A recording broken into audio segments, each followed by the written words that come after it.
और देश का पंत प्रधान कौन है? नरेंद्र दामोदर दास। ये कौन सी स्टेट से आते हैं? गुजरात से। गुजरात का मॉडल क्या है? ध्यान से सुनो भाइयों बहनों, ये किसान आतंकवादी है, खालिस्तानी है, पाकिस्तान प्रायोजित है। मेरी फितरत है चुन चुन कर बदला लेने की। तो मुझे लगा इसके अंदर तो नाथूराम गोडसे प्रकट हो। पहला नाग है माम्बा, ये नरेंद्र के शरीर में प्रवेश कर गया। अब उसके बाद है कोबरा, अमित शाह। भारत को सोने की चिड़िया बनाऊंगा, 50 करोड़ तुम्हें दूंगा। और तीसरा वाइपर है गौतम अडानी। डंक मारा, खेल खत्म। ये केंद्र शासन के अधीन आती दिल्ली पुलिस। अगर ये अरविंद केजरीवाल के हाथ में होती आज, दिल्ली शासन के हाथ में, यहाँ का दृश्य कुछ और होता। अगर आप सच्ची कहता हूँ, ये सीमाएं हटा दो और मेट्रो आने दो और नेटवर्क खोल दो, सारा देश यहाँ इकट्ठा हो जाएगा। इनका इतिहास तो पढ़ो, कौन लोग हैं ये? लुटेरे हैं, डकैत हैं। मैं हर दिन सोचता था परमात्मा ने इतने सालों बाद सुनी, एक ऐसा व्यक्ति मिल गया, कितनी बढ़िया बात कह रहा है। सबका साथ, सबका विकास, सबका विश्वास। सच, इतना हृदय प्रफुल्लित होता था, मेरा हीमोग्लोबिन बढ़ जाता था। लेकिन जब मैंने देखा 21 जून 2015 को वो कह रहा था, जो महात्मा गांधी का विचार कह रहा था, योग जोड़ता है, तोड़ता नहीं, तो मुझे लगता था उसके भीतर से महात्मा गांधी आ रहा। जब कुछ दिन बाद मैंने देखा वो ये कहता था, मेरी फितरत है चुन चुन कर बदला लेने की। ओहो, तो मुझे लगा इसके अंदर तो नाथूराम गोडसे प्रकट हो गया। अच्छा, लेकिन अब नाथूराम भी गया, महात्मा गांधी भी गया, अब इनके अंदर 3 तरह के सांप आ गए। बता दूं कौन कौन से? बिल्कुल। हाँ, ये नाग कंपनी 3 तरह के सांपों की है। अच्छा। पहला नाग है माम्बा। अच्छा। ये नरेंद्र के शरीर में प्रवेश कर गया। अच्छा। ये दक्षिण अफ्रीका में पाया जाता है। ये क्या करता है? जो पॉइजन स्प्रे करता है, आंखें अंधी कर देता है।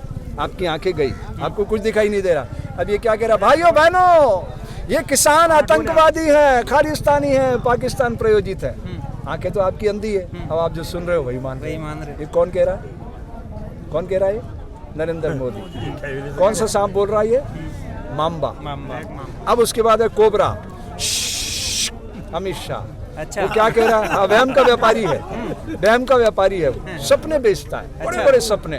भारत को सोने की चिड़िया बनाऊंगा, 50 करोड़ तुम्हें दूंगा, और आपके जेब में से सारा माल निकाल लेता है। अच्छा। वहम का व्यापारी है ना। वहम का व्यापार समझते कि नहीं आप? NCDX में सपने ही तो बेचे जाते हैं। ना कुछ देना ना कुछ लेना, आपकी माया हर लेना। अच्छा। आपकी जेब से सारा माल निकाल लेता है। कौन सा सांप है? कोबरा। और तीसरा वाइपर है गौतम अडानी। अच्छा। डंक मारा, खेल खत्म। इसका मतलब समझिएगा, प्रतीकात्मक बात कर रहा हूँ। आप बिना रजिस्ट्री कराए आपकी जमीन उसके खाते चढ़ जाएगी। बिना रजिस्ट्री कराए। तो नाग कंपनी से परमात्मा इस भारत को मुक्त करना चाहता है, इसलिए उसने धरती पुत्र के हाथ में तिरंगा झंडा दे दिया है। कौन सा झंडा? तिरंगा। सबसे ऊपर सेफ्रॉन, हाँ। सूर्य की पहली और अंतिम किरणें जगत को प्रकाशित करती है। बीच में सफेद जल का कलर है, वो सूर्य का कलर है ऊपर ऊपर। नीचे हरा समृद्धि का वनस्पतियों का कलर है। बीच में तीलियां आकाश की, ये आकाश खाली है, इसमें रंग भरना है आपने। भारत माता की जय। दुनिया में आपने क्या बोलना है? भारत माता की जय। कोई दुनिया का मुल्क माँ कहता है? कहता जमीन के टुकड़े को माँ? तो ये नागरिक दायित्वों का प्रश्न है। हम माँ कहते हैं भारत को, और माँ क्या होती है? अपने खून से सींचती है आज़ादी को। तो हमें धरती पुत्र बनाया उसने। हाँ बोलिए। अच्छा, मैं कह रहा था कि आप RSS में रहे हैं, तो कुछ दिन पहले माहौल खराब करने के लिए कुछ लोग आंदोलन में आए। किसान कह रहे थे BJP वाले हैं, RSS वाले हैं। क्या RSS में इसी तरह की ट्रेनिंग? अपराधी का कोई धर्म नहीं होता, कोई जाति नहीं होती। वो किसी भी दल से आया हो। ये प्रायोजित कौन कर रहा है, ये देखने की बात है। दिल्ली पुलिस स्मार्ट पुलिस है। जब वो आप सबको, लाखों लोगों को सड़कों पे इधर उधर रोक सकती है, तो 5-10 हजार लोगों को नहीं रोक सकती है वो। तो इसका मतलब यह है कि उनसे मिली हुई है। मैंने तो अमूल्य पटनायक को देखा था, जब वो CA प्रोटेस्ट कर रहे थे, वैसे हाथ बांध के खड़ा था। बात समझिएगा, इनकी पोस्टिंग कौन करता है? गृह मंत्रालय, केंद्रीय गृह मंत्रालय। ये दिल्ली शासन के अधीन नहीं आती है, ये केंद्र शासन के अधीन आती है दिल्ली पुलिस। अगर ये अरविंद केजरीवाल के हाथ में होती आज, दिल्ली शासन के हाथ में, यहाँ का दृश्य कुछ और होता। अच्छा। रियली। और अरविंद को तो इतना बड़ा मौका मिल जाता है राष्ट्रीय नेता बनने का। अच्छा। इस एक आंदोलन से। हाँ, क्योंकि ये दिल्ली पुलिस जो है ना, केंद्रीय गृह मंत्रालय के अधीन। वो केंद्रीय गृह मंत्रालय का हेड कौन है? अमित शाह। और देश का पंत प्रधान कौन है? नरेंद्र दामोदर दास। ये कौन सी स्टेट से आते हैं? गुजरात से। गुजरात का मॉडल क्या है? ध्यान से सुनो, पानी को बेचो। अच्छा। हाँ, ये धंधा किधर से आया? गुजरात से। वहम का व्यापार करो, जनता को भेड़ बकरियां समझो, इनकी सारी ऊन खींचो। ये मॉडल किधर है? गुजरात में। अच्छा। और पंजाब में कौन सा मॉडल है? प्रकृति से प्यार करो, पुरुषार्थ करो और फसलें पैदा करो, बांड चखो, कोई भूखा नहीं रहना चाहिए। ये मॉडल किधर है? पंजाब में। तो दोनों में तुलना हो सकती है क्या? फिर पंजाब का छोटा भाई भी अब हरियाणा साथ खड़ा हो गया, अब उत्तर प्रदेश साथ खड़ा हो गया, राजस्थान खड़ा हो गया, मध्य प्रदेश खड़ा हो गया। गुजरात में तो 50-50 लाख के मुचलके लग रहे हैं किसानों के कि जाओगे तो 50 लाख जमा कराओ। उत्तर प्रदेश में भी यही हो रहा है, किसानों को रोका जा रहा है। ये आपका नेट बंद है, आपको अंतर्राष्ट्रीय सीमा बना दी गई है।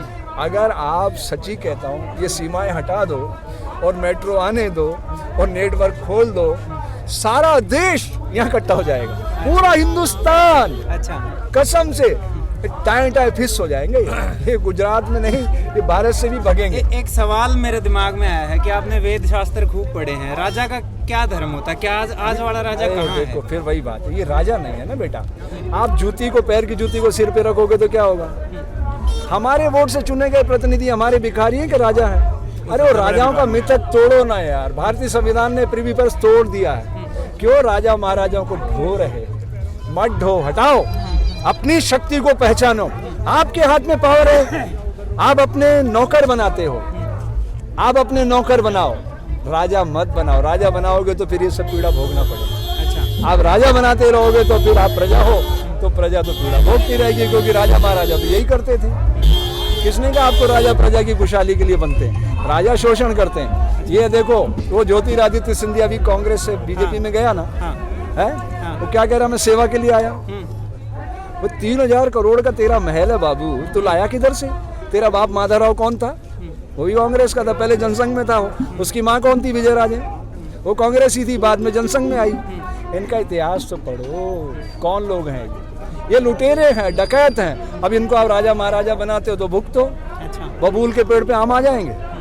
अरे खुद राजा बनो, आप मालिक हो जनतंत्र के, खुद को पहचानो। आपके हाथ में वो सारी शक्ति दी है भारतीय संविधान ने। ये देश मंदिर, मस्जिद, गिरजा, गुरुद्वारों से नहीं चलता है, संविधान से चलता है। और संविधान की आत्मा को छलनी करने वाले लोगों को सिस्टम से बाहर करो। वोट मोबाइल से आए, नोटा प्रत्याशी बने, भारत में सच्चा लोकतंत्र आएगा। हर बच्चा बिल गेट्स बनेगा, सुंदर पिचाई बनेगा, दुनिया को खुशहाल बनाएगा। इसलिए हम साधु बने। जैसे अभी साथ में भी हमारे बुजुर्ग हैं, मुस्लिम भाई हैं, मुस्लिम धर्म से आते हैं, तो प्रोटेस्ट में जो सरकार के लोग हैं वो ये भी कह रहे हैं कि ये आंदोलन किसानों का नहीं रहा, सीए वाले लोग भी घुसाए, वो भी घुसाए, इधर से खालिस्तानी पता नहीं क्या क्या। तो अगर मैं ये कहूँ, अब सुनना, भारत को आईक्यू लेवल चेक कर लेना। ये कैमरा घुमाते रहना भाई। हाँ। ये बड़ा प्रश्न है, आपने बड़ा गंभीर प्रश्न डाला है। अगर मैं ये कहूँ, हिंदू मुस्लिम सिख ईसाई समझो अपनी शान को, मजहब की दीवारों में मत बांटो हिंदुस्तान को, कैसा लगता है भाई आपको सुनकर? बजाओ तालियां, दिखाओ दिखाओ कैमरे पे, दिखाओ कैमरे पे, अरे दिखाना कैमरे पर। एक मिनट, वो बाद में बोलो। ये सब टूटे हुए लोग ये देश को खंडित करने वाले हैं। इससे देश नहीं बनेगा, गर्दन मत हिलाओ। मैंने क्या बोला? क्या बोला मैंने?